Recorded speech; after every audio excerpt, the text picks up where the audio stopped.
Hello, everyone. Good morning and good afternoon to you. Thanks for joining us from various time zones. Welcome to today's webinar on backup failures exposed, 7 costly mistakes MSPs must fix now. I am Mani Subramanian. I am working as a product manager here at Bamboo Technologies. I will be organizing this session for you today. And before we dive deep in, a couple of quick announcements. This webinar is being recorded, and the recording along with the presentation will be available on our website within the next 48 hours. And the audience would be on listen only mode, and we will try to answer as many queries as possible by the end of the session. And in case of any further questions or environment specific assistance, we'll be following up through email as well. So without much further ado, let us talk about backups, something we all trust until we actually need them. So this is the most common assumption in any MSP environment. MSPs usually operate under a quiet confidence that backups are running fine, reports are showing success, and everything is looking healthy from a dashboard standpoint. But most environments look fine until a real recovery is needed. We need to understand the difference between a backup that runs and a backup that works. As we all can understand, a backup that runs gives you a successful report, and a backup that works gives you a successful recovery. So which has real business consequences. And as an MSP, probably you might have faced failed scenarios where a client would have approached you for recovering their data. And at that time, probably you might have found your backups are corrupt, or there is incomplete restore, or maybe simply unrestorable restore points out there. That is happening at the worst possible moment. And when it comes to ransomware, ransomware attackers have become very sophisticated nowadays, targeting your backup systems, leaving the organization with no clean restore point at all and no path forward. And extended downtime is another thing which actually impacts the business.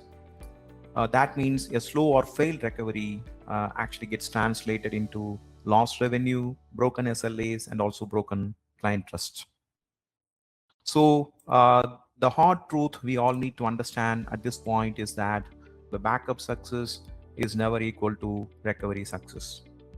So the backup might have got completed, the job has run fine, the file is existing there, and the report is showing all green, and you are seeing like your system is recording it as a success.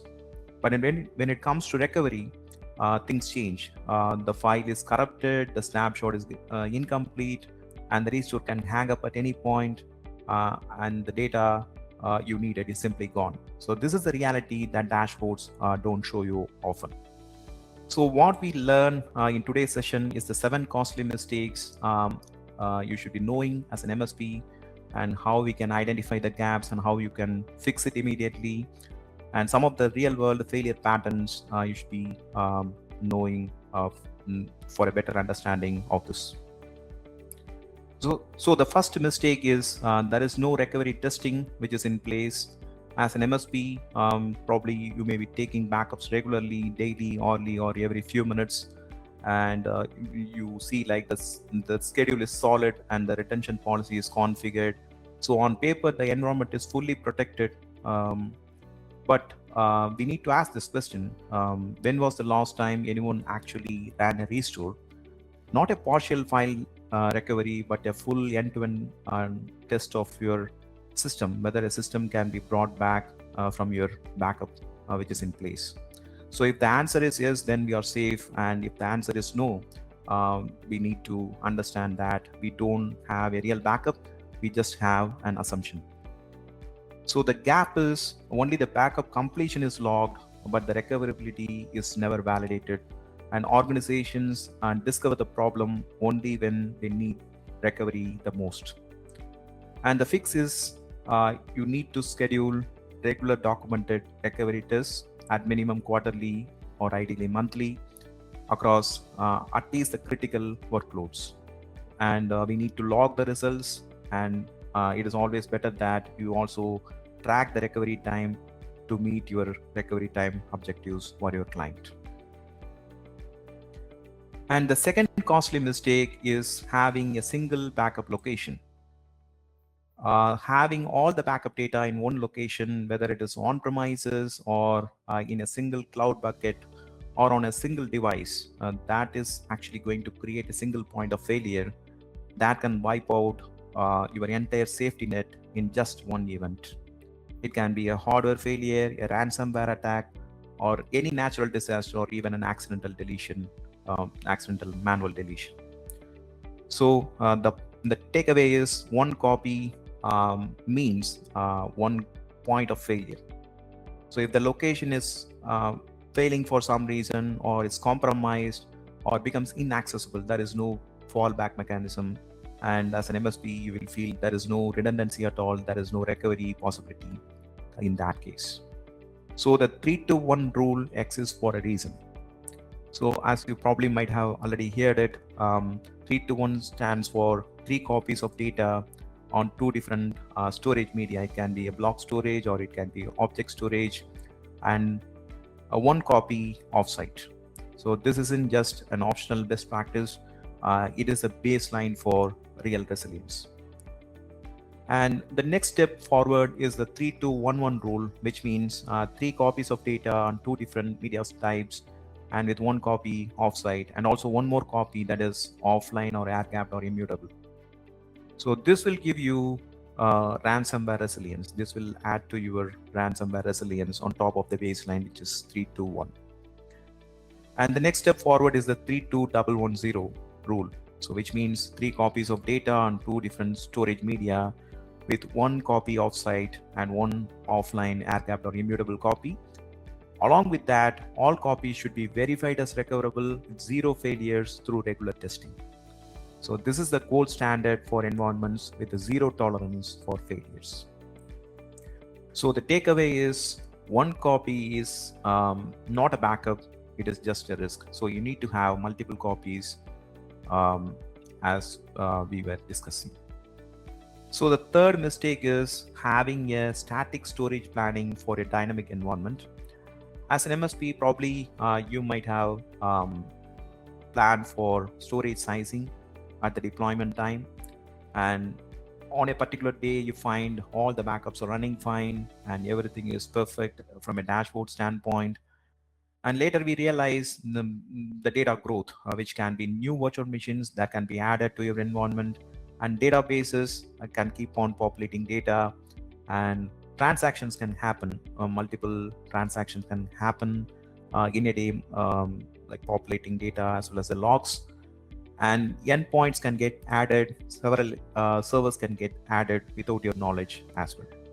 So this will not break the environment all of a sudden, but it will add to storage pressure, and at a certain point it will make the jobs fail silently, and old restore points will no longer work, and you may end up in a scenario where recovery is impossible at a certain point.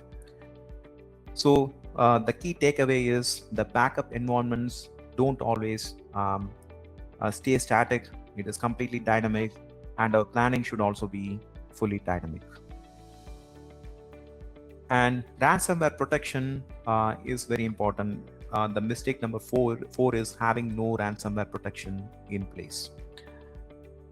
Nowadays, ransomware attackers are very sophisticated, and they don't just encrypt the production data.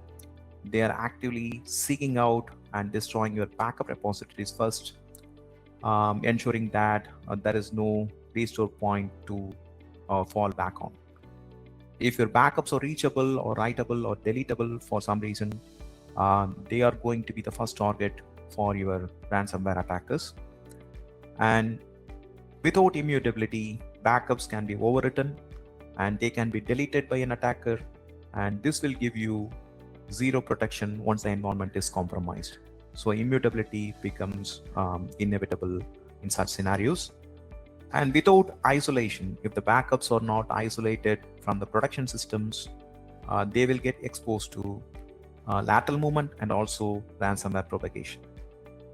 So the requirement is we need to have immutable storage, air-gapped or isolated or offline copies Along with that, restricted access controls should be in place. So this is now a non-negotiable strategy for any backup environment.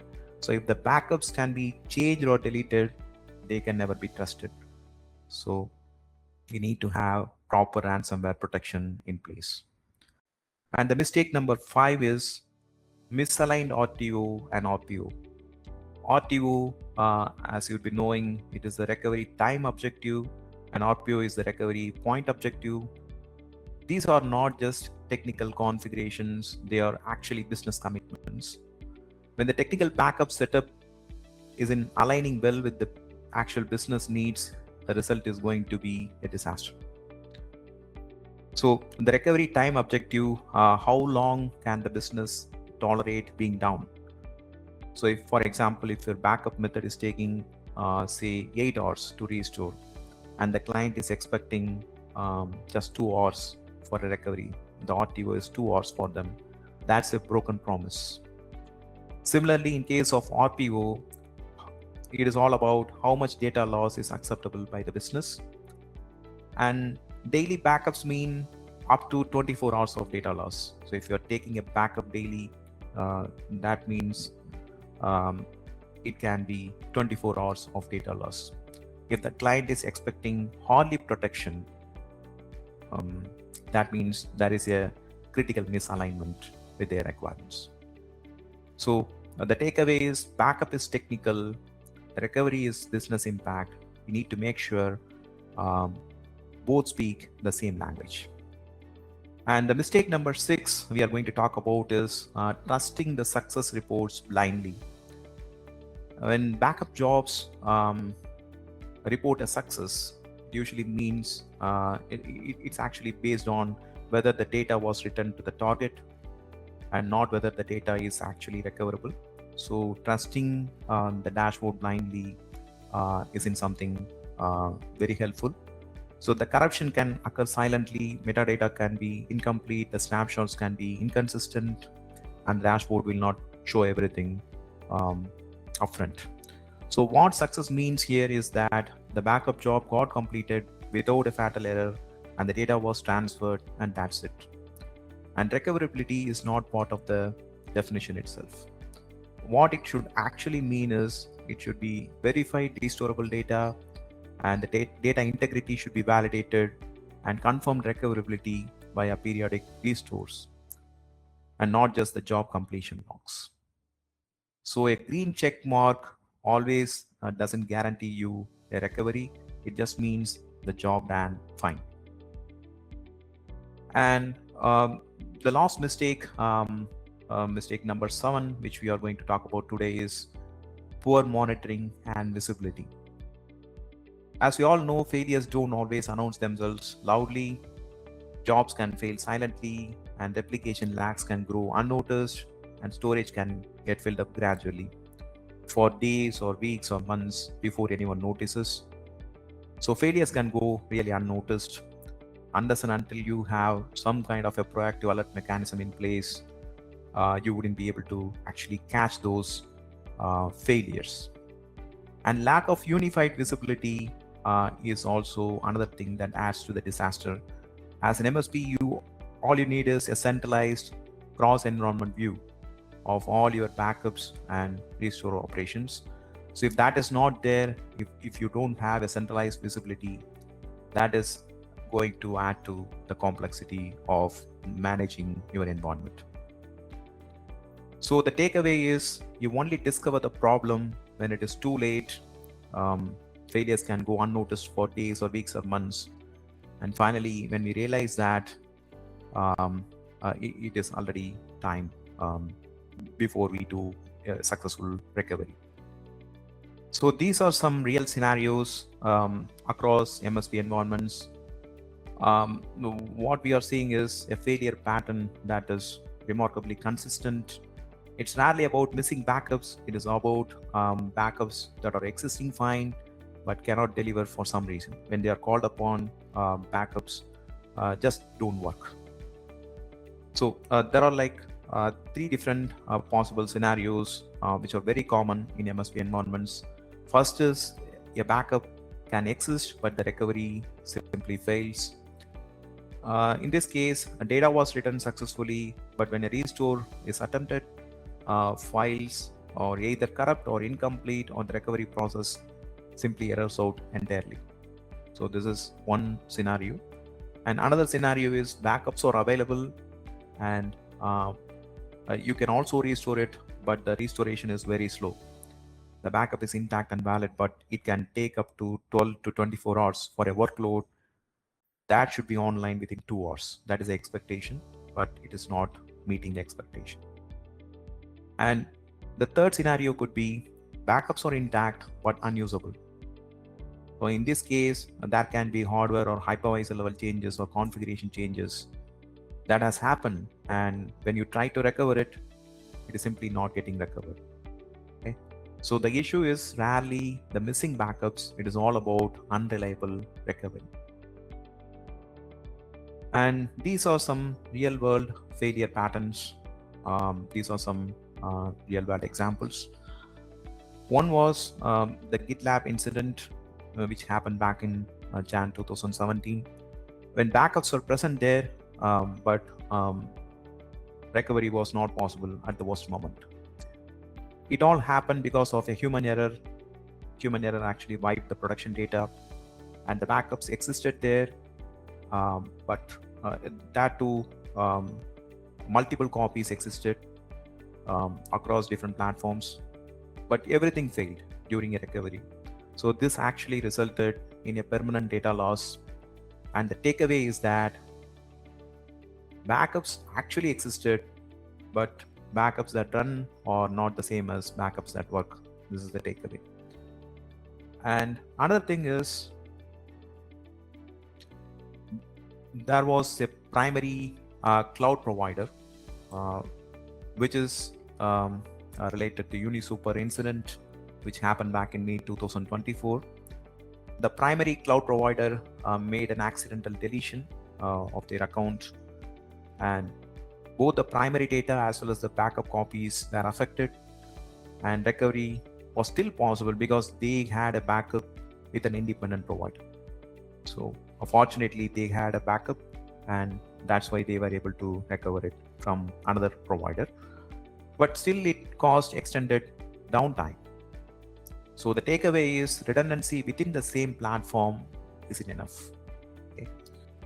And one more case study is all about a distribution company. It was a mid-sized distribution company hit by a ransomware, and it went offline for 2 days, 2+ days.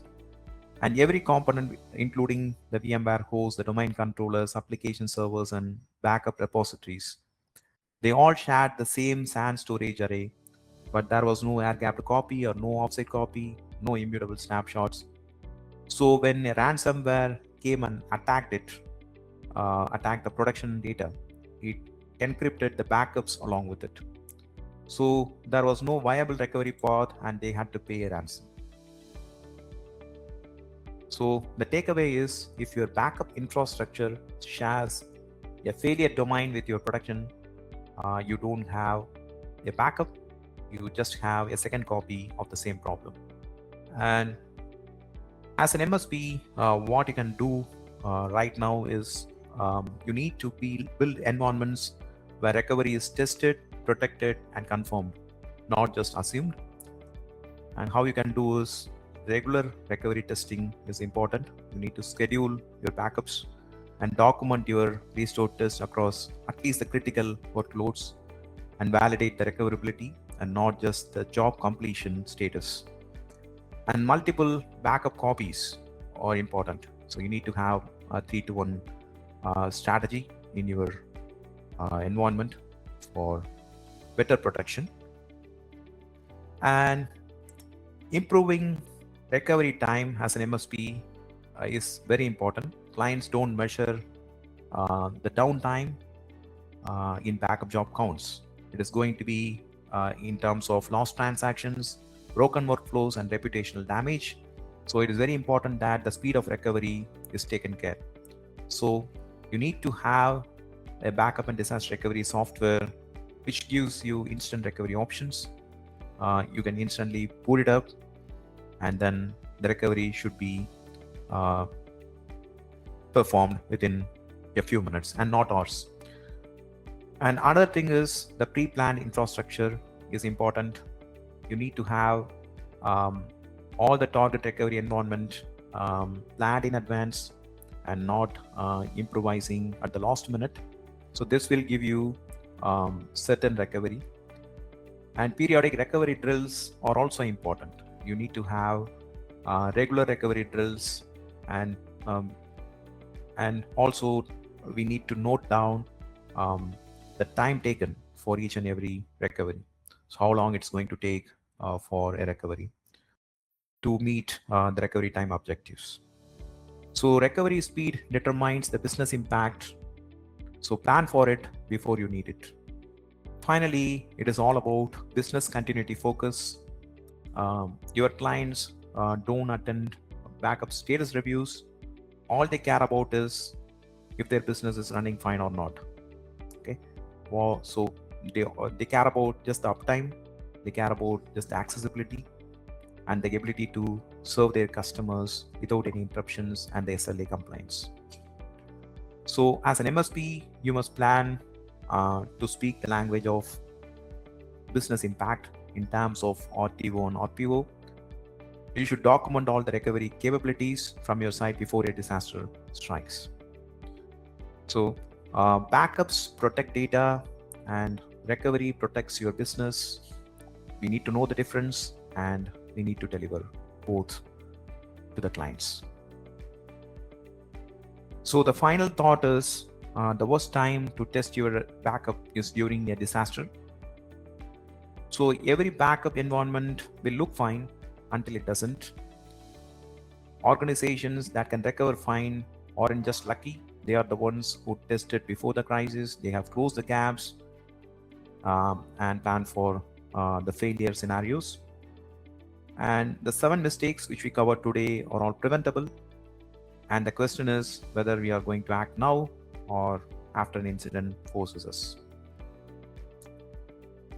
So how BDR Shield can help? BDR Shield is a backup software which is built specifically for specifically keeping in mind the realities MSPs face every day. So if you are re-evaluating your backup strategy, or if today's session surface some gaps you need to close, we are here to help. And BDR Shield is built for reliability and recovery. We are not just prioritizing the job success, but every feature we are designing is designed around the question, can we actually restore? Okay. And we are also building our software for MSP environments specifically. We are giving you a multi-tenant architecture with centralized monitoring, and MSP native workflows are there, and you can scale protection across multiple customers without scaling the complexity of it. And this is designed for real-world scenarios with ransomware resilience, where we are giving you the immutable backup option, and instant recovery option, where you can boot your backup within a few minutes using instant recovery, and flexible RPO and RTO options. So even if a failure happens, you can easily recover. So if you're ready to close the gaps, let us talk about what a reliable recovery strategy looks like in your MSP practice. We are here to assist you in that journey. And these are some of the quick points for an MSP checklist. Whether your backup software is complying with the 3-to-1 backup strategy, and if it is offering you ransomware protection, and whether data integrity verification is there or not, and you need to have a unified monitoring and alerting system, and a flexible storage planning should be there, and instant recovery options should be there for reduced RTO. So these are some of the points you need to keep in mind as an MSP when choosing your backup and disaster recovery software. And BDR Shield is trusted by global brands including NASA, Intel, Cisco, Atos, Philips, Siemens, BSES, Mercedes-Benz, and all that. We are not just providing a backup software, we are also providing a complete backup and disaster recovery software. And this is our website, bdrshield.com. And we are giving you two different types of deployments. It can be completely on-premise, or it can be completely cloud-based console. So in case of on-premise, you can take it as a web-based console, local console, and then you can perform your backup and your operations. And in case of cloud console, you can simply sign up to console.bdrshield.com, and from there you can directly perform your backup operations. So let me quickly show you a live demo of this product, how all these points are covered within the software. So this is our website, bdrshield.com. So if you give a visit, we have a 30 days full feature trial of the product. So we have two different types of deployments, as I was mentioning. This is the on-premise deployment, and this is a completely cloud-based management console. And here we have installers available for Windows, Linux, Ubuntu, as well as Docker. So in case of Windows, we support from versions 2012 or to and above. And for evaluation purpose, you can even use it on Windows 10 or Windows 11, not a problem. And in case of Ubuntu, these are the supported versions, 18.04 LTS to 24.04 LTS. And the minimum system requirements for installing the software would be an octa-core processor and a 16 GB of RAM for optimal performance of the software. So once we install the software, you can then take it as a web-based console, as I was mentioning. Let me sign out and sign in. So this is the web-based console, which you will get as a unified centralized monitoring console. So here you can type in localhost or the IP address of the machine where you have installed the software, followed by the port number, which is 6060 by default. And you can set a username and password for this management console. And once we are into this centralized console, you can control the backup and disaster recovery operations of multiple platforms, which includes servers and endpoints. So this is for physical servers and endpoints, which includes Windows, Linux, and Mac. So in case of Windows, all we need to do is you can download this agent and you can put it on your Windows machine, and you can connect it back to the server. You can also automatically push it from the server itself, and there is also a bulk agent installation option that is available. Using ADGPO or RMM, you'll be able to do the bulk installation from here. So this is for Windows, and for Linux, we have separate agents for Debian-based as well as Red Hat-based Linux. So you can install the corresponding agent and then take a backup of your Linux systems. And similarly for Mac, so this is available for Intel-based as well as ARM-based Macs. So this is for physical servers and endpoints. And in case of virtual machines, so we have support for 5 different hypervisors as of now: VMware, Hyper-V, Proxmox, KVM, and Vovert, 5 different hypervisors. And in case of VMware, we support both ESXi as well as vCenter. And in case of Hyper-V, it can be standalone or Hyper-V clusters. And we do support clusters for Proxmox. And apart from this, we have support for SaaS applications, Microsoft 365 and Google Workspace.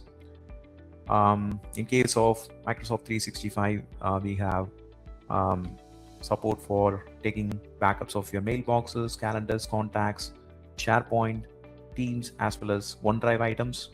And in case of Google Workspace, also you can take backups of your Google Drive, your calendars, contacts, your mailboxes, your shared drives, and all that.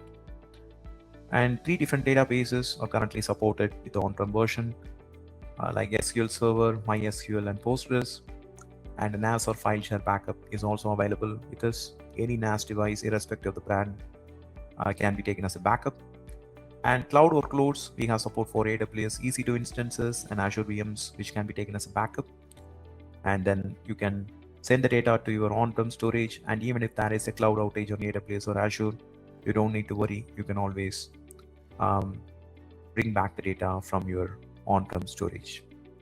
So this is all about the different platforms which we have support. And in case of the 3-to-1 backup strategy, which we are talking about in the webinar, so here we have block storage option, which is your local storage, and we also have an object storage option, which is the cloud storage. So let me show you. So this is the block storage, where you can give your repository name, and then you can add your local drives. You can keep on adding multiple drives in the repository. And this is for adding your NAS device. You can just give the drive path of your NAS or SAN devices here, and that will get added seamlessly along with the local drives. So this is a first copy which you can maintain, and a second copy can be stored in the object storage, which is a cloud storage. You have support for Amazon S3 or S3 compatible targets like MinIO or Backblaze B2, Wasabi, Azure Blob, and Google Cloud. So in this case, you can simply give the service endpoint and the credentials, and you'll be able to connect to these storage targets in the cloud, and you can populate the data. So this is a second copy which you can have. And for certain workloads, we are also giving you the tape archival option for VMware, Hyper-V, as well as Windows image backups. So you can add your tape server here, and we have support for both standalone as well as automated tape libraries with LTO3 and above supported devices. So this will be a third archival option. And apart from that, we also have something called the offsite DR. So here you can configure your offsite DR server. How we can do that? So let me show that. So here you can go to offsite DR, configure, and it will be like this. And here you can enable this replication to your offsite DR server, and here you can download this offsite DR software. This is completely free along with the primary backup software itself. So you can download and install this offsite DR server probably in a different geographical location altogether or a secondary data center. And automatically the backups will get replicated from the primary site to the secondary site. And in case of a complete disaster on the primary site, you don't need to worry. You can always bring back the data from your offsite DR server. So this comes at no additional cost. You don't need to pay anything extra for utilizing this feature. So we do have all these different copies that can be maintained. One is a local copy, and another is object storage, and a third copy can be an archival to your tape device, and another one as an offsite copy. And apart from that, we are also providing an immutable backup option for object storage for S3 and S3 compatible targets. As you can see here, this is an immutable backup option. So in which case, the warm principle is satisfied here. You can write it once, you can read it multiple times, but no one will be able to actually edit the data, which will give you the ransomware protection. So this is applicable for S3 and S3 compatible targets. And we have already talked about the 3-to-1 compliance, the ransomware protection, and next is the data integrity verification. So which is also there. So in case of data integrity, you can go to backup, configure backup settings, and here we have something called the data integrity. So which means the core point of the webinar is here. So you can enable this integrity check, which also comes with a mount check and a boot check. You can enable this, and then you can boot it up on VMware or Hyper-V. So that is a target hypervisor which you can choose. And you can also set a frequency, how often this integrity check should happen. So this will like not only checks the integrity of the data, it will also mount the backup, and it will also boot it up on your hypervisor target, and it will take a screenshot for you. So with that, you can make sure like your data is intact and it's going to work 100% when a recovery scenario happens.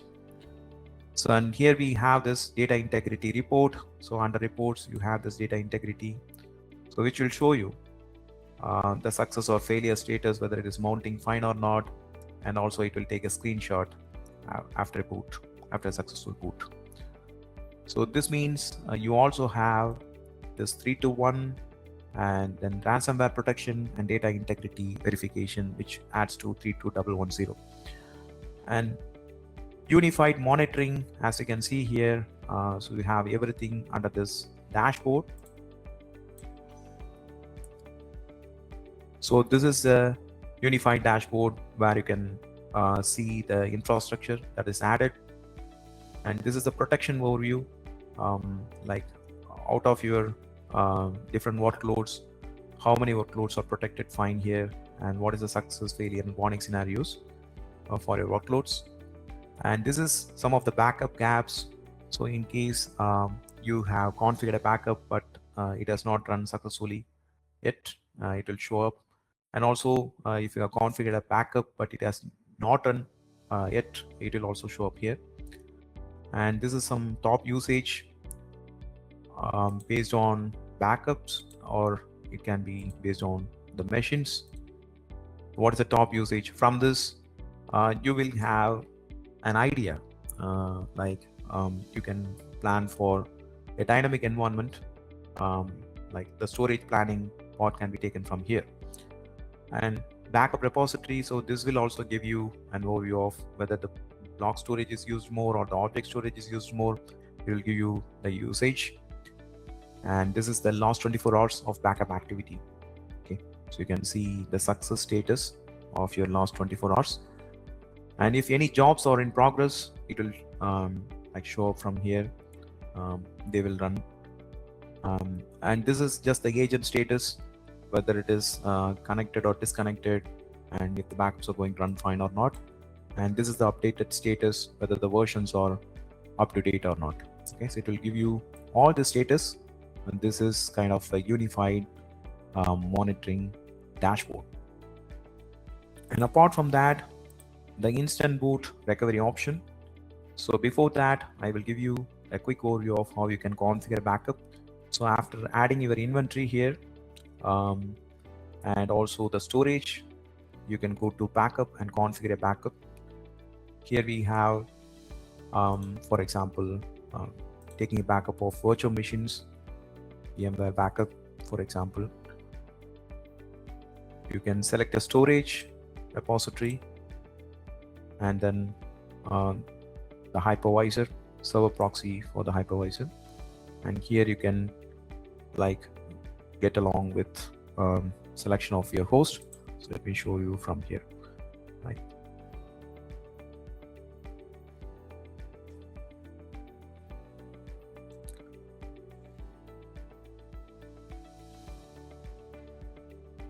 So here you will get the list of ESXi hosts. You can expand it further and then select the entire host for a backup. Or if you want only specific virtual machines to be backed up, you can just select the specific virtual machines of your choice and that on the different hosts.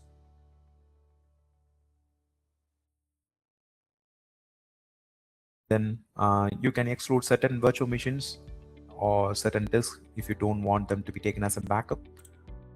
And guest processing, this is an interesting setting if you have applications like Active Directory or SharePoint or SQL Server or Exchange Server on your virtual machine, or maybe physical machines as well. If they're running on that, by enabling this, you can enable application aware backups and also granular application level, granular application recovery. And this is just a VMware property which will put your virtual machine in a quizzing state suitable for taking an application consistent backup. And here you can schedule the frequency, daily, weekly, monthly, or after a particular job, or after every few hours or minutes. We provide an RPO of 15 minutes. Every 15 minutes, you can run your backups. and that is going to be a full backup the first time, and from the next run onwards it will be for our incremental backups. And retention can be set from here. So in case you want to save upon your storage space, you can very well set a retention policy based on versions or based on the number of days. For example, you need just the latest 10 versions of your backups, you can go with this. Or you can also set a number of days, for example 30 days of backups you need to retain in your storage target. You can very well do that. And TFS is grandfather for the retention, and of an advanced retention type where you can maintain weekly, monthly, quarterly and yearly copies of your backups as well. And encryption, automatically the backups will get encrypted with AES 256-bit encryption, and that is going to be the highest standard of military grade encryption used in the industry. And you can also set a custom password. You can use a custom password for encrypting it. And these are some advanced settings specific to VMware, and here you can review and save this configuration, and that will get listed under the list backup jobs. Here you can find it under the virtual machines, and you can perform multiple actions. You can suspend or resume a backup, you can manually run it, and you can also edit the configuration. You can view this current configuration, and this is for viewing your reports. This is a quick report here, and you can expand it further and see the success or failure status, and you can download all the reports in one go. And this is for deletion of your backups. If you don't need it anymore, you can delete the backups. So this is about it, just a quick overview of the backups. And recovery is very important. When it comes to recovery, you can go to restore backup data and then virtual machines, and here you can restore. For example, you are having your virtual machine on VMware, you have taken a backup of it, and now you are planning to recover it. So you have all these recovery options that are there. So basically, as we discussed earlier, the instant boot virtual machine is of much use for instantly booting it up on any hypervisor like VMware or Hyper-V within like 5 to 10 minutes of time, and that will come up and you can start working on the new virtual machine. You can make any changes, and that will be captured as persistent data. And at a later point, if you want to bring back along with your changes, you can very well do that with a persistent timestamp by performing a full VM recovery. So instant boot recovery is very quick option for a recovery, and similar is the case with a file level recovery, which will also give you a granular quick recovery. So here you can choose a restore point, and then you can expand the volumes and select only the specific files and folders of your choice. So this will give you a very quick granular recovery. And apart from that, we also have a disk mount option where you can mount it as a PDR-Shield virtual drive, and then you can navigate inside the virtual drive and perform your file or folder level operations. And these are the three instant recoveries: instant boot VM, the disk mount, as well as the file level recovery. And when it comes to permanent recovery, full VM recovery will give you a complete recovery. And disk level recovery is also there. You can detach and reattach it to some other running virtual machine on the ESXi host. And download disk option is another permanent recovery where you can download it as different file formats like BSD, DSDX, VMDK, flat VMDK, and RAW. 5 different file formats are possible. You can then use these image files to spin up a VM on any hypervisor like VMware or Hyper-V or even KVM. And these are some application level granular recoveries. If you enable the guest processing settings during the backup job configuration, you can very well go with a granular recovery of Exchange Server, SQL Server, Active Directory, and SharePoint. And this is a quick recovery directly to Azure. You can spin it up as a virtual machine on Microsoft Azure as well. So these are the options for a virtual machine, and in case of a physical machine as well, we have all these recovery options.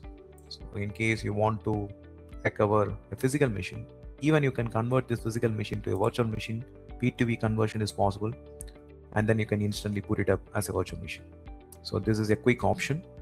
And other recoveries are pretty similar, and bare metal recovery is the additional option which we have for Windows image backups. So in this case, you can directly restore it to a bare metal. Even if the source machine completely crashes for some reason, you can perform a bare metal permanent restore. So this is about the recoveries. And when it comes to reporting, so we do have dashboards that are available. Platform wise, you can navigate inside the dashboard and you'll be able to view the success or failure reports here.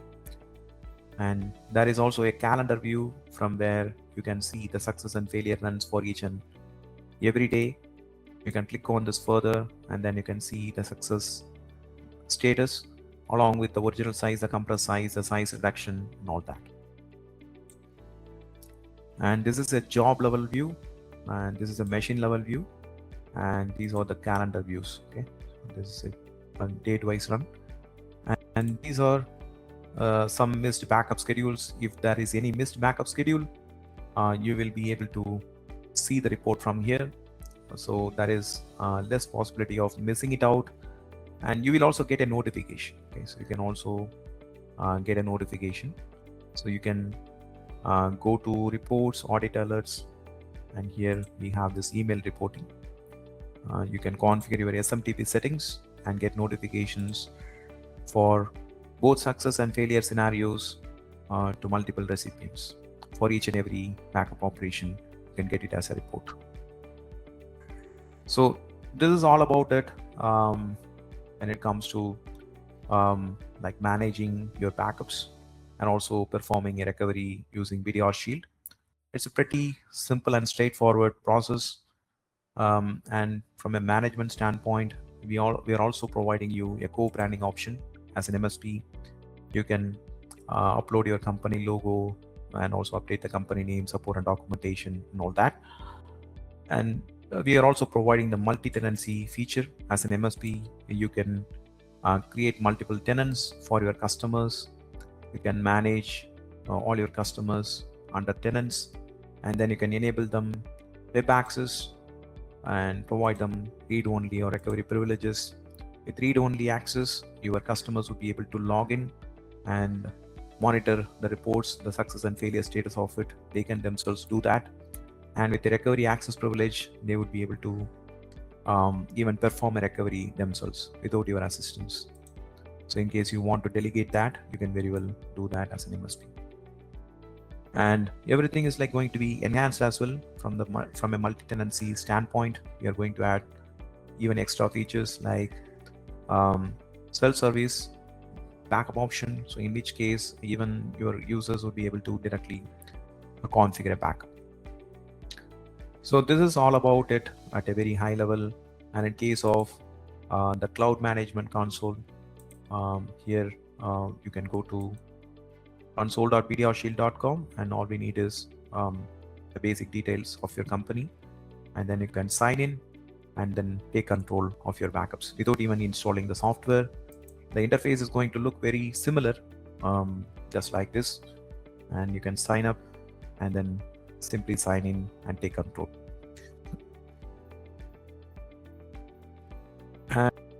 And we 24 crowd that for you. If you are planning to evaluate the software, you can contact our support, vdr-support@vaymer.com. This is our email ID, and you can also call us at these numbers for any issues or queries. Even during evaluation, the support is going to be completely free.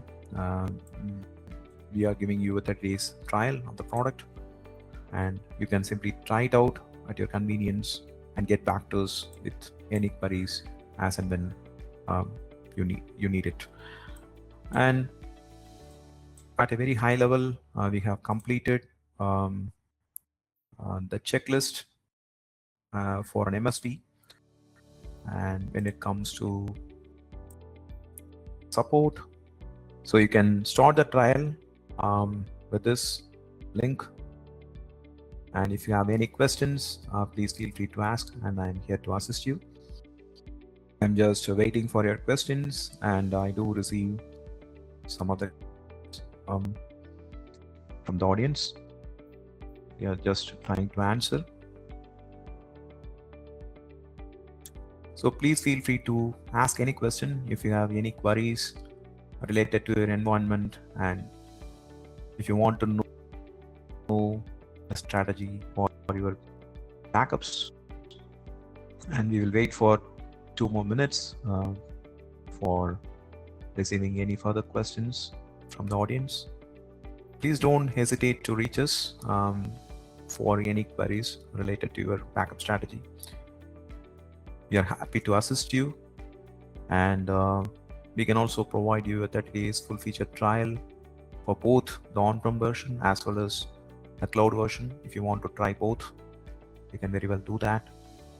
So I guess we have answered a few queries from the audience. So thank you for sharing the queries.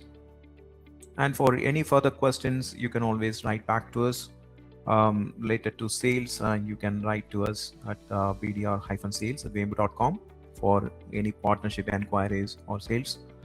And for support, you can always reach to us through bdr-support@vmware.com. And thank you so much for joining us today. And the takeaway is backups don't fail at deployment.